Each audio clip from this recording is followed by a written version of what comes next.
மேட்டூர் தூக்கணாம்பட்டி அருகே கடந்த 2015ஆம் ஆண்டு ரஞ்சித்குமார் என்பவரை கொலை செய்த குற்றத்திற்காக அதே பகுதியைச் சேர்ந்த ராமமூர்த்தி, சுரேஷ்குமார், பாலாஜி, சிவகுமார், முருகன், தினேஷ் ஆகியோர் மீது மேட்டூர் அமர்வு நீதிமன்றத்தில் நடைபெற்ற வழக்கில் 6 பேரும் குற்றவாளிகள் என தீர்ப்பளிக்கப்பட்டு இரட்டை ஆயுள் தண்டனை மற்றும் 15,000 ரூபாய் அபராதமும் விதிக்கப்பட்டுள்ளது. உயிர்மை தமிழ்ச்சங்கம் சார்பில் அஸ்தம்பட்டி அஞ்சல் அலுவலகத்தில் இந்திய தேசிய கீத தின விழா நடைபெற்றது. இதில் மாநில தலைவர் சொல்லரசர் கலந்து கொண்டு தலைமை தாங்கினார். மொழிப்போர் தியாகிகள் தினத்தையொட்டி நாளை நடைபெற உள்ள வீரவணக்க நாள் பொதுக்கூட்டம் தொடர்பாக கட்சி நிர்வாகிகளுடன் சேலம் மாவட்ட செயலாளர் சுற்றுலாத்துறை அமைச்சர் ராஜேந்திரன் புதிய பேருந்து நிலையம் அருகே உள்ள கலைஞர் மாளிகையில் ஆலோசனை நடத்தினார். சேலத்தில் மருத்துவர் ராமதாஸ் மற்றும் அன்புமணி ராமதாஸ் கலந்து கொள்ளும் பாட்டாளி சொந்தங்கள் சந்திப்பு கூட்டம் குறித்த ஆலோசனை கூட்டம் இன்று நடைபெற்றது. இதில் பாட்டாளி மக்கள் கட்சியின் முக்கிய நிர்வாகிகள் கலந்து கொண்டனர். மகுடஞ்சாவடி காவல் நிலையத்திற்கு உட்பட்ட இளம்பிள்ளை இடங்கணசாலை உள்ளிட்ட பகுதிகளில் குடியரசு தினத்தையொட்டி போலீசார் வாகன சோதனையில் ஈடுபட்டனர்.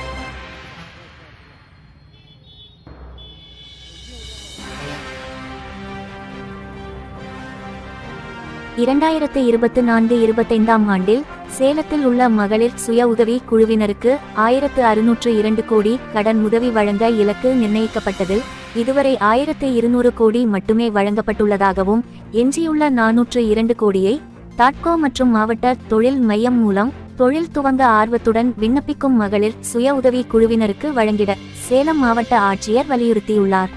ஆத்தூர் கூலமேடு ஊராட்சி ஒன்றிய நடுநிலைப் பள்ளியின் தலைமை ஆசிரியர் சீதாலட்சுமி மற்றும் ஆசிரியர்களின் வழிகாட்டுதலின் அடிப்படையில் மக்கும் பொருட்களை கொண்டு தேசிய கொடியை தயாரித்து மாணவ மாணவிகள் அசத்தியுள்ளனர்.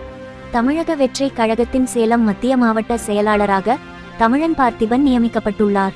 இதனைத் தொடர்ந்து அக்கட்சியின் தொண்டர்கள் பட்டாசு வெடித்தும் மக்களுக்கு இனிப்பு வழங்கியும் கொண்டாடினர். சேலம் அம்மாப்பேட்டை பகுதியில் அன்னை தெரசா அறக்கட்டளை மூலம் பணத்தை இரட்டிப்பாக தருவதாக சொல்லி பொதுமக்களிடமிருந்து பல கோடி ரூபாய் வசூலித்ததாக கூறி சேலம் அம்மாப்பேட்டை காவல் நிலையத்திற்கு பொதுமக்கள் திரண்டனர். ஓமலூர் சிறப்புநிலை பேரூராட்சியில் கலைஞர் நகர் மேம்பாட்டு திட்டத்தின் கீழ் 7,90,000 மதிப்பீட்டில் வீடு வீடாக சென்று குப்பைகளை சேகரிக்கும் பேட்டரி வாகனத்தை மக்கள் பயன்பாட்டிற்காக சுற்றுலாத்துறை அமைச்சர் ராஜேந்திரன் கொடியசைத்து தொடங்கி வைத்தார். சேலத்தில் வருகின்ற 28ஆம் தேதி சேலம் கோட்டை பகுதியில் பழனிபாபா நினைவேந்தல் பொதுக்கூட்டம் நடைபெற உள்ளது. இதற்கான துண்டு பிரசுரங்களை சேலம் வின்சென்ட் பழைய பேருந்து நிலையம் உள்ளிட்ட பகுதிகளில் விநியோகித்தனர். நிகழ்ச்சியில் விடுதலை சிறுத்தைகள் கட்சியின் மாவட்ட நிர்வாகிகள் ஏராளமானோர் கலந்து கொண்டனர். ஆத்தூர் நகராட்சி 15வது வார்டு புதுப்பேட்டை உழவர் சந்தை எதிரே கோழிக்கடை உள்ளது. இந்த கோழிக்கடையில் இருக்கும் கழிவுகள் அனைத்தும் சாக்கடையில் கொட்டுவதால் அப்பகுதியில் உள்ள குடியிருப்பு வாசிகளுக்கு துர்நாற்றம் வீசுகின்றது.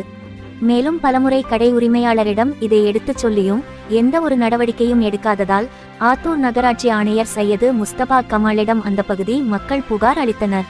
கொண்டபநாயக்கன்பட்டியில் உள்ள அரசு பள்ளி விழாவில் பங்கேற்க வருகை தந்த அமைச்சர் ராஜேந்திரன் திருவள்ளூர் சிலையை திறந்து வைத்து மாலை அணிவித்து மரியாதை செலுத்தினார். தொடர்ந்து பள்ளியின் புதிய வகுப்பறை கட்டிடத்தை திறந்து வைத்தார்.